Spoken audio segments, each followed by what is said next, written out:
అందరికీ ప్రతి ఒక్కరికి ప్రతి పౌరులకి 79వ స్వాతంత్ర దినోత్సవ శుభాకాంక్షలు తెలియజేస్తా ఉన్నాను.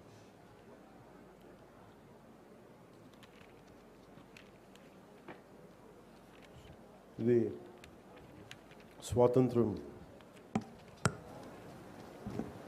చాలా త్యాగాలతోటి సాధించుకున్నది. ఈ రోజున గౌరవ ప్రధానమంత్రి శ్రీ నరేంద్ర మోదీ గారి మార్గదర్శకంలో, ముఖ్యమంత్రి శ్రీ నారా చంద్రబాబు నాయుడు గారి నాయకత్వంలో అభివృద్ధి సంక్షేమం సమపాళ్లుగా ముందుకు సాగుతూ ఉంది. ఇచ్చిన హామీల ప్రకారం సూపర్ 6ని అమలు చేస్తూ మహిళలకి ముఖ్య ప్రాధాన్యత ఇస్తున్నాం. రాష్ట్రంలో తల్లికి వందనం పథకం ద్వారా ఈ ఏడాది 67.27 లక్షల తల్లులకి, మాతృమూర్తులకి 8,745 కోట్లు వారి అకౌంట్స్లో జమ చేశాం. అలాగే దీపం పథకం కింద 2 విడతల్లో 1 కోటి ఉచిత గ్యాస్ సిలిండర్లు ఇచ్చి 5 ఏళ్లలో ఏడాదికి 3 సిలిండర్ల చొప్పున 13,423 కోట్లు ఖర్చు చేయబోతున్నాం. ఈ రోజు నుండి స్త్రీ శక్తి పథకం ద్వారా ఆర్టీసీ బస్సుల్లో మహిళలకి ఉచిత ప్రయాణాన్ని ప్రారంభిస్తున్నాం. పంచాయతీరాజ్ బాధ్యతలు స్వీకరించిన వెంటనే జాతీయ పండుగల నిధులను మైనర్ పంచాయతీలకి 100 నుంచి 10,000కి, మేజర్ పంచాయతీలకి 250 నుంచి 25,000కు పెంచి సర్పంచుల ఆత్మగౌరవాన్ని కాపాడాం. గ్రామ స్వరాజ్య సాధన లక్ష్యంలో భాగంగా ఒకే రోజు 13,326 గ్రామ పంచాయతీల్లో గ్రామ సభలు నిర్వహించి ప్రపంచ రికార్డు సాధించాం. పల్లె పండుగ ద్వారా 4,000 కిలోమీటర్ల సిసి రోడ్లు, 22,500 మినీ గోకులాలు, 1,00,000 నీటి కుంటలు,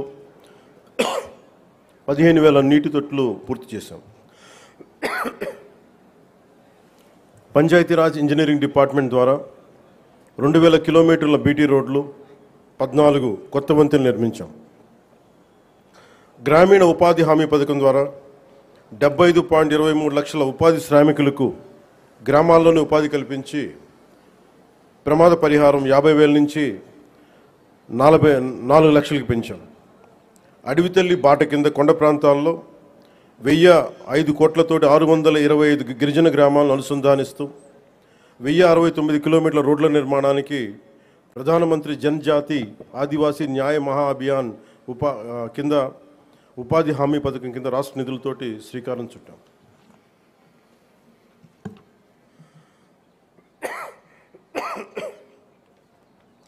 జల్ జీవన్ మిషన్ కింద 5 జిల్లాల్లో 5 కొత్త ప్రాజెక్టులని 7,910 కోట్లతో ప్రారంభించి 1,20,00,000 మందికి 30 ఏళ్ల పాటు తాగునీటి భద్రతని కల్పించబోతున్నాం. అటవీ విస్తీర్ణం 30% నుండి 37% పెంచే లక్ష్యంలో 1 కోటి మొక్కలు నాటి వీటిని QR కోడ్లతో ట్రాకింగ్ కూడా ప్రారంభించాం. ఏనుగుల బెడద నివారణకు కర్ణాటక నుంచి కుంకి ఏనుగులని తీసుకొచ్చి విజయవంతంగా ఆపరేషన్లు జరిపాం. ఎకో టూరిజం అభివృద్ధికి అరకులో వుడెన్ బ్రిడ్జ్ నగరవన యోజన కింద 1,122 కోట్లతోటి 61 ప్రాజెక్టులు చేపట్టాం. సైన్స్ అండ్ టెక్నాలజీలో విద్యార్థులకి ఫ్రూగల్ ఇన్నోవేషన్ కింద ప్రోత్సాహకాలు అందించే ప్రణాళికని సిద్ధం చేస్తున్నాం. ముఖ్యంగా కాకినాడ జిల్లా ప్రగతి నివేదిక, అన్నదాత సుఖీభవ, PM కిసాన్ పథకం ద్వారా 1,50,475 మంది రైతులకి 102 కోట్లు తొలి విడతగా జమ చేయడం జరిగింది. స్త్రీ శక్తి పథకం కింద మహిళలకు 187 ప్రత్యేక బస్సుల్లో ఉచిత ఆర్టీసీ ప్రయాణ పథకం ప్రారంభించడం జరుగుతోంది. తల్లికి వందనం పథకం ద్వారా 2,79,312 మంది విద్యార్థుల తల్లులకు ఖాతాలో ఒక్కొక్కరికి 13,000 రూపాయలు జమ చేయడం జరిగింది. అంతర్జాతీయ యోగా దినోత్సవంలో పాల్గొన్న 5,000 మంది యోగా శిక్షకులు, 8 లక్షల ప్రజలకు అభినందనలు తెలియజేస్తున్నాం.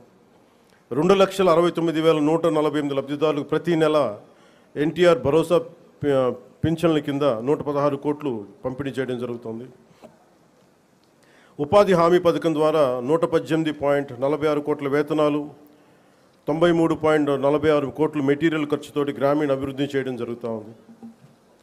గత ఏడాది 107 జాబ్ మేళాల ద్వారా 7,000 మందికి మన కర్ణాటక కాకినాడలో 7,000 మందికి ఉద్యోగాల అవకాశాలు కల్పించడం జరిగింది. ప్రతి అసెంబ్లీ నియోజకవర్గంలో స్కిల్ హబ్, పార్లమెంట్ పరిధిలో జేఎన్టీయూ కాకినాడలో స్కిల్ కాలేజ్ ప్రారంభించడం జరిగింది. మాదక ద్రవ్యాల నివారణకు పాఠశాలలు, కళాశాలలు ఈగిల్ క్లబ్లు ఏర్పాటు చేయడం జరిగింది. జల్ జీవన్ మిషన్ ద్వారా 497 కోట్ల వ్యయంతో ఇప్పటి వరకు 506 పనులు పూర్తి చేయడం జరిగింది.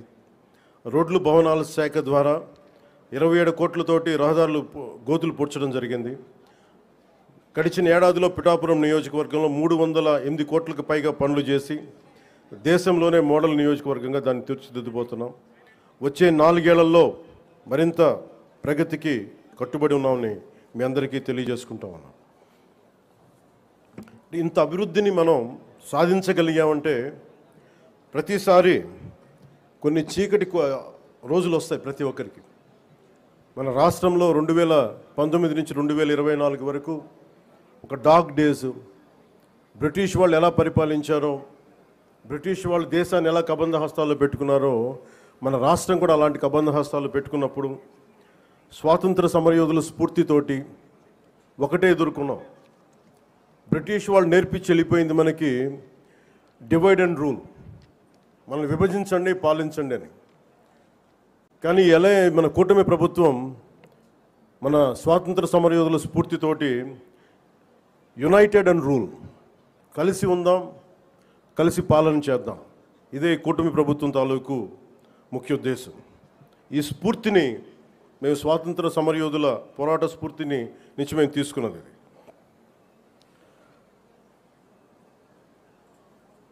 ప్రతి ఒక్కరికి, స్కూల్ పిల్లలకు కానీ పెద్దవాళ్ళకి కానీ ఆగస్టు 15న ఒక ఆనవాయితీగా కాకుండా దీన్ని మనం గుండె లోతుల నుంచి చేసుకోవాల్సిన అవసరం చాలా ఉంది.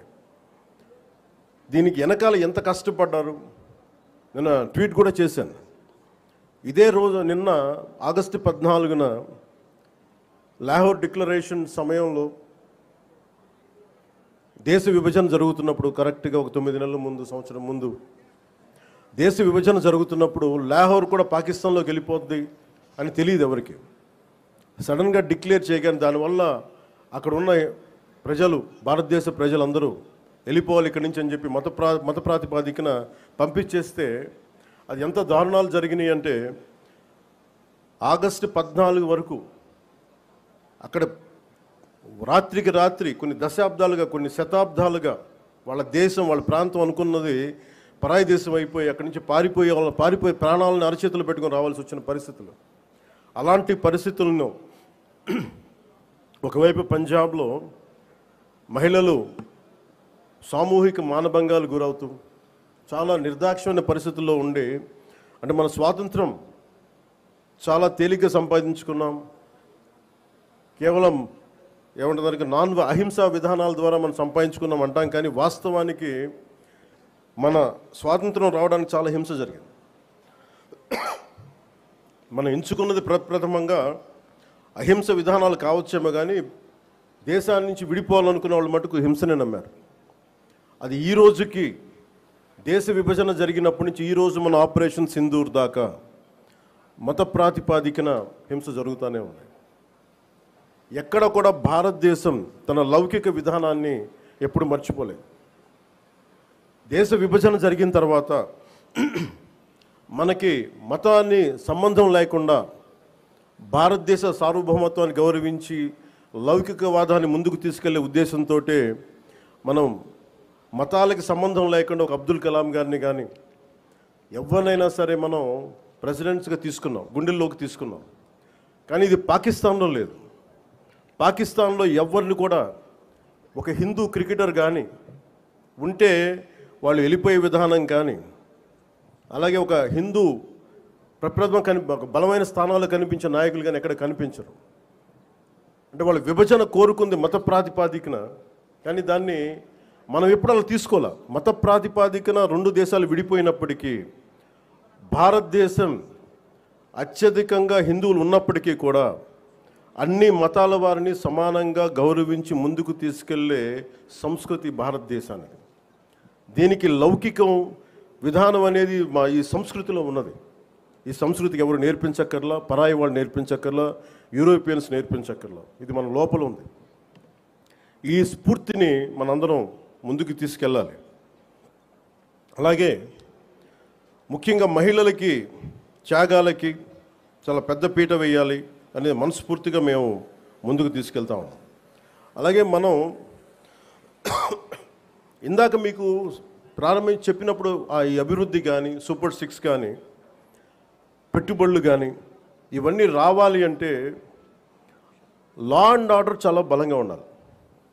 లా అండ్ ఆర్డర్ బలంగా లేకపోతే వచ్చే దుస్థితి కానీ పెట్టుబడులు రావు.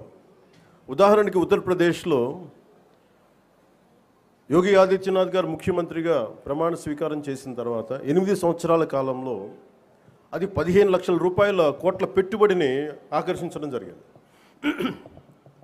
దానికి కారణం అంతకుముందు ఒక అన్రూలీ స్టేట్గా ఉండేది. పెట్టుబడులు రావడానికి సాహసించేవారు కాదు. కానీ ఆయన రాగానే ఆయన పెట్టింది లా అండ్ ఆర్డర్ చాలా బలంగా ఉండాలి. దానివల్ల ఈరోజున వాళ్ళకి 15 లక్షల పెట్టుబడి వచ్చింది. అలాగే ఆంధ్రప్రదేశ్కి లా అండ్ ఆర్డర్ చాలా చాలా క్లిష్టమైంది. అలాగే భవిష్యత్తుని పదే పదే ఈ కూటమి ప్రభుత్వం ఒక దశాబ్దన్నర ఎందుకు ఉండాలి అని అంటున్నానంటే సుస్థిరత ప్రజలకు ఇవ్వాలన్న ఒక ఉద్దేశం తప్ప పదవుల్లో కూర్చొని దీన్ని ఎంజాయ్ చేయాలి లేదంటే దీన్ని ఆస్వాదించాలన్న ఎవరి కాంక్ష ఎవరికి లేదు. కానీ ఈ దుస్థితి నుంచి ఎందుకంటే అనుక్షణం ప్రతిపక్ష నాయకులను చూస్తూనే ఉన్నారు.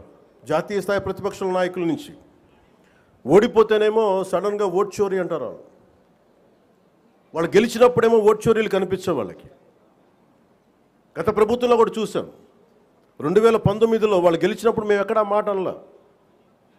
ప్రజలు తీర్పు ఇచ్చారు, దాన్ని గౌరవించాం. 2024లో 151 సీట్లు కూటమి ప్రభుత్వానికి ఇచ్చి 164 కూటమి ప్రభుత్వానికి ఇస్తే సడన్గా వారికి ఏమనిపించిందంటే ఇది ఓట్ల గురించి మన ఓటింగ్ మెషిన్లో తప్పు అంటాం. అంటే గెలిచినప్పుడు ఒక న్యాయం, ఓడిపోయినప్పుడు ఇంకో న్యాయం. ఇది రాష్ట్రం జాతీయ స్థాయి నుంచి రాష్ట్రం వరకు ఒకటే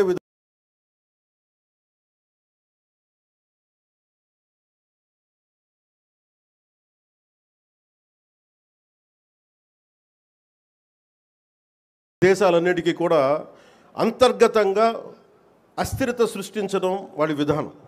మనం దాంట్లో అంతర్జాతీయ కుట్రలో భాగంగా చూడాలి ఇదంతా. ఎప్పుడైతే భారతదేశం అంతర్గతంగా బలహీనపడొద్దో, ఒక కోటని దెబ్బ కొట్టాలంటే బయటోడు కొట్టడం కంటే కూడా లోపల ఉన్నోడు తలుపు తీస్తే వచ్చే నష్టం ఎక్కువ.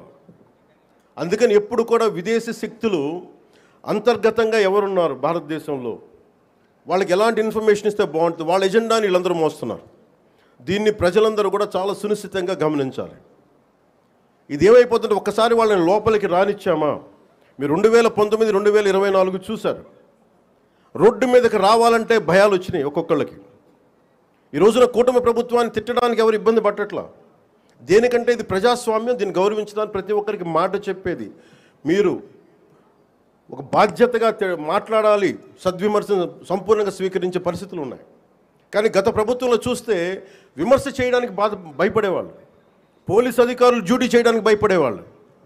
అధికారులు ఎనీ సివిల్ డిపార్ట్మెంట్స్ ప్రతి ఒక్కరు కూడా భయపడేవాళ్ళు. అడ్డగోలుగా దోచేసుకున్నారు. ఇవన్నీ కూడా విదేశీ శక్తులకి ఇది ఆలవాలం అయిపోద్ది. వారికి కనుసైగలు వీళ్ళందరూ మెలుగుతున్నారు. వీళ్ళందరూ అలా చూడాలి దీన్ని. అందుకని ప్రజల్ని నేను కోరుకునేది ఈ 79వ స్వాతంత్ర దినోత్సవ శుభ సందర్భంగా మీరు అంతర్గత శత్రువుల్ని ఒక కంట ఇప్పుడు మీరు కనిపెట్టి ఉండాలి. నేను కాకినాడ పోర్టు విషయంలో కూడా నేను అంత గొంతెత్తడానికి కారణం చాలా ఎందుకులే మనం వదిలేస్తా ఉన్నాం. ఆంధ్రప్రదేశ్కి 974 నుంచి 974 కిలోమీటర్ల తీర ప్రాంతం ఉంది.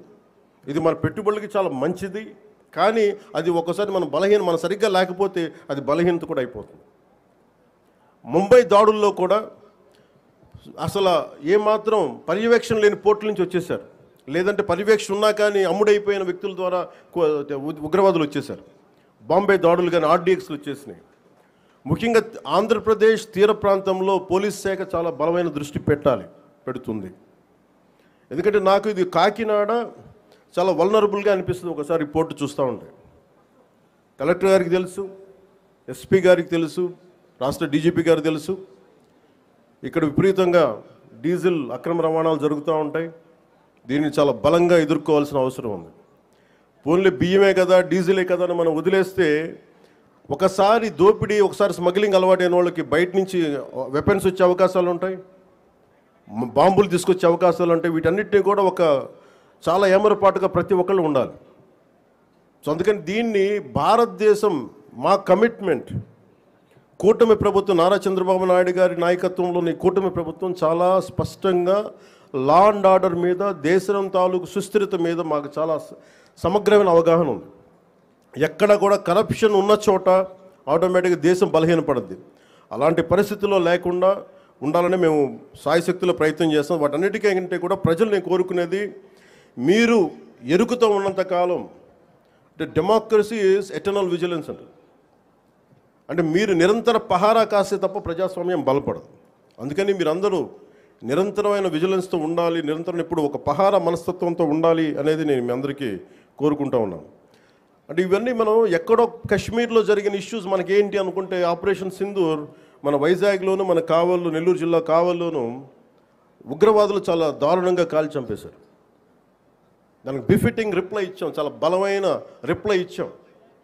కానీ మనం పెట్టుకోవాల్సింది, మన లోపల ఉన్న దేశాన్ని సుస్థిరతని దెబ్బతీసే ప్రతి ఒక్క వ్యక్తిని కూడా మనం దృష్టి సారించాలి. ఇది ప్రతిసారి ప్రభుత్వం, పోలీస్ అధికారులు అనే కంటే కూడా ప్రతి ఒక్క పౌరుడి బాధ్యత ఇది. నేను నా వంతు బాధ్యతను నిర్వర్తిస్తున్నాను. అలాగే ప్రతి ఒక్కరు కూడా మీ వంతు బాధ్యతని నిర్వర్తించాల్సిందిగా మనస్ఫూర్తిగా నేను కోరుకుంటా ఉన్నాను.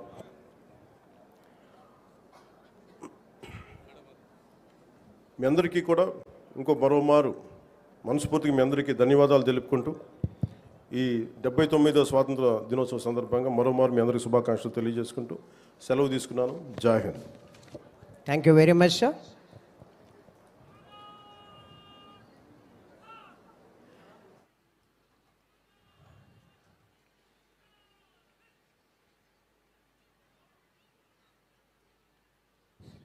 Someone got to IC, RSA.